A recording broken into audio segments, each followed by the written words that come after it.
च्या घटक 3चे अधिकारी पी.आय. अजित शिंदे, ए.पी.आय. सर्जेराव पाटील, ए.पी.आय. उगल मुगले, पी.एस.आय. भिसे आणि त्यांच्या टीमला गोपनीय माहिती मिळाली होती की पोलीस आयुक्तालय ठाणे क्षेत्रामध्ये नवी मुंबई आणि मीरा भाईंदर मुंबई या ठिकाणी जबरी चोरी, घरफोडी, वाहन चोरी करणारी टोळी कार्यरत आहे.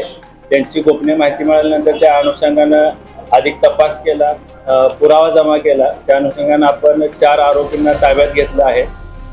एक आरोपी क्रमांक 1 हा वसीम काला, राहणार आंबिवली कल्याण, त्याची बहीण कौसर युसुफ अली, त्यानंतर शिवासिंग बावरी आणि पूनम कौर बावरी असे 4 आरोपी आपण अटक केलेले आहेत.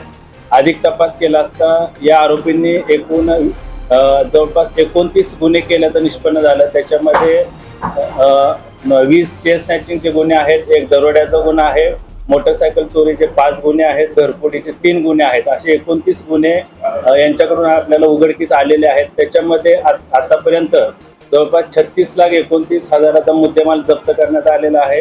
सोन्या चांदीचे दागिने, दुचाकी, 4 चाकी वाहनं आणि इतर साहित्य असा मुद्देमाल आपण जप्त केलेला आहे. या शिवासिंग बावरी आणि पूनम कौर बावरी यांच्यावर यापूर्वी जवळपास 25 पेक्षा जास्त गुन्हे विविध पोलीस स्टेशनमध्ये ठाणे असेल, नवी मुंबई असेल, मुंबई असेल या ठिकाणी दाखल आहेत.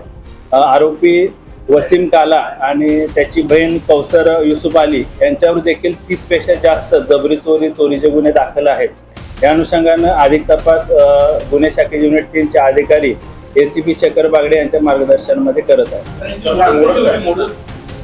शिवासिंग बावरी आणि पूनम कौर बावरी हे घरफोडी किंवा दरोडेच्या अनुषंगानं अनधिकृतपणे घरामध्ये प्रवेश करायचे, मारहाण करून जबरीनं सोन्या चांदीचे दागिने असतील, रोख रक्कम असेल हे चोरून घेऊन जातो.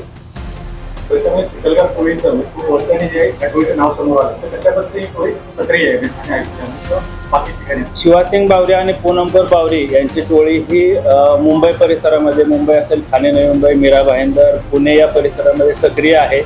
हे रेकी करतात, त्याच्यानंतर त्या घरावर पाळत ठेवून त्या अनुषंगाने रात्री दरोड्याचा त्याच्यामध्ये प्रयत्न करतात आणि जी मालमत्ता आहे, रोख रक्कम, दागिने किंवा इतर जी काय मालमत्ता आहे ती जबरीनं चोरून घेऊन जातात.